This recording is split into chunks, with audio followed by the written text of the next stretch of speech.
Hello everyone, welcome to ETManufacturing. We are live from EMO 2025, which is world's largest machine tool exhibition, and we have with us Mr. Pascal Forrer, who is a designated CEO and member of the board Rego-Fix. Welcome Mr. Pascal. Thank you for coming by. Thank you so much for talking to us. You have been showcasing so many technologies, you are traveling around the world. I just wanted to know from you what kind of manufacturing trend you are seeing specifically in the machining and tooling industry when you travel to many world, what kind of discussion you are having at this moment? Very good question, Ishan, because one of the big trends that we are seeing is really that the customer wants to know what's happening inside the machine. So it's all about digitalization and about data. So we need to collect these data, we need to make sure that we see what's happening inside the machining process to know what we can improve. You cannot improve something if you don't have the databases. So this digitalization, this supervising a process and maybe also preventive, being able to adjust some of the parameters is one of the big trends that we are seeing. Okay, so you mentioned specifically about the digitization and collecting the data and all. Yeah. If I talk about AI and digital twin that's been taking shape around the world, and they are impacting how we are manufacturing and also selling the products.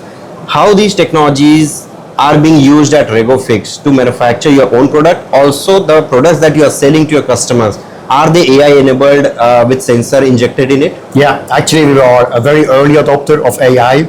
This is a world premiere at EMO here in Hanover that we present the new PGU 9900 Neo. It's the first tool holding system that is based on AI. What we do is we give a 100% guarantee of the pressing of your tool. If you clamp a cutting tool inside a tool holder, you don't know the runout, you don't know the clamping force, you don't know the transferable torque. And we use AI when we clamp with our power grip system the tool inside the tool holder, which is then guaranteeing that you have 100% the exact KPIs, so in terms of clamping force as well as in runout, that is being confirmed by the artificial intelligence. It's a world premiere here at the EMO. When I ask you about the biggest tech shift happening in the industry, would you say that AI is the biggest tech shift that is shaping the industry, or there are something else that you think are the biggest disruptor? Well, I think it's still in early stages, and I think the industry still needs to find out what is the right place for AI. Is it in the process? Is it in the manufacturing? Is it, again, that I mentioned before, in supervising a process? Imagine, for example, that you have a smart tool holder that can detect vibrations. And if you add AI to this tool holder, it could, for example, adjust the parameters, reduce speed and feed, because there is an eventual breakage point of the cutting tool. But also think the other way around. Maybe the AI is telling you that there is more potential because the human was more conservative, and he's going to increase speed and feed, and you're going to reduce the cycle time of your workpiece. So the potential is big. So when we talk about digitization in the technology, there are different geographies like Europe, USA, Japan are like more developed and early adopter of technologies, and then there is India, Vietnam and Indonesia and many other countries as well. What kind of fundamental differences are you observing from the customer's behavior when it comes to adopting new technologies between these two different kind of geographies?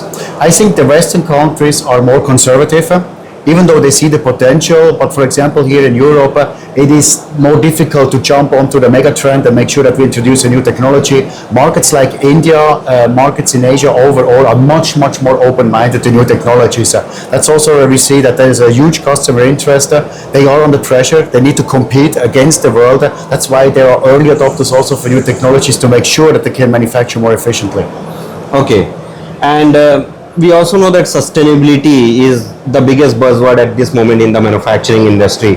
How are you adopting sustainability practices at your own factory, and how your clamping system, your tool holders are helping your customers manufacture their product in more sustainable way?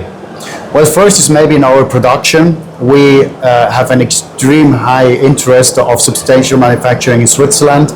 For example, we collect our rainwater, we use it for the toilet flushes, so we don't use our drinking water.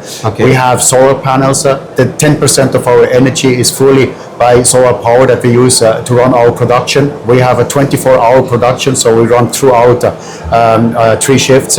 We are making sure also that we ship as much as possible with sea freight. So when we have big shipments to the United States, to Asia, to India, we use sea freight instead of air freight just to make sure that we have the minimal CO2 footprint. We were one of the first manufacturers using entirely recyclable plastics. So our packaging is recycled plastic. We don't use standard plastic. So this is just one step to show that we invest a lot in sustainable manufacturing. In terms of our products, we make sure that every product that is consuming energy uses as low energy as possible. Our PGO machine is only a fraction of, for example, a shrink fit machine. A shrink fit machine with induction coil consumes a lot of energy. And this energy basically is also not a very substantial way. That's why the Power Grip, it's a 120 volt machine. You can basically just clamp it in your kitchen if you want, and it's going to run. And it's at extremely low energy consumption. Right. And talking about the world order currently, like, as we saw, I saw a couple of presentations also, in Europe, the machine tool consumption and production was, I think, in a minus in last year, whereas in India it was growing double digit. How do you see India as a market in coming decade? And at the same time, how do you see the role of India increasing in global supply chain? I think India is stepping up. The time for India is now. We really see that there is a big growth in India. Also, we with Rego-Fix India, we are very successful. We have been very successful with a very strong team in the past 5 years with our office in Pune, but we have now salespeople throughout the country. And we are a global company.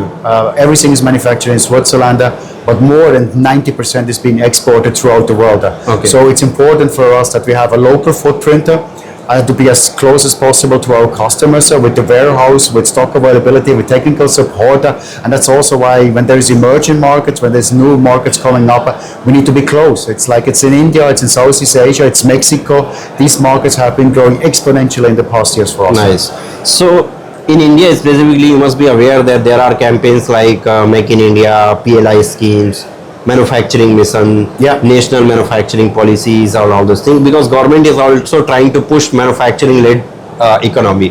Do you think this kind of campaigns and the overall outlook of the Indian manufacturing is changing, and it will create a conducive environment for companies like yours, as well as many other companies who are like component maker, aerospace part manufacturer in India to grow? Yeah, I think so, because the Make in India, the initiative of President Modi also is going into the right direction. Also, we are considering what could be the next step.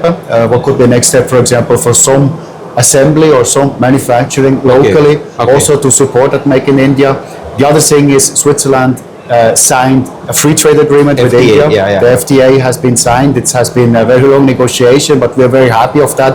And that is also helping us that we say that now we have stable market conditions. We know how, for example, we can send over semi-finished parts to India and maybe do the finalization steps locally in India and create additional labor and workforce for our Indian subsidiary. So you are open to expanding further to making assembly or maybe manufacturing in India of your products? Maybe in future? At the end of the day, you have to be open for everything as an international company. Right. And if we continue the pace, the growth speed that we are having in India, definitely we are considering to do some kind of a partnership, also kind of a local manufacturing. There is no business plan at the moment, but the willingness and the openness has always been proven from the Rego-Fix side in the past years. And when it comes to India, what kind of industries are biggest contributor to your overall sale? Which industries are emerging for companies like yours?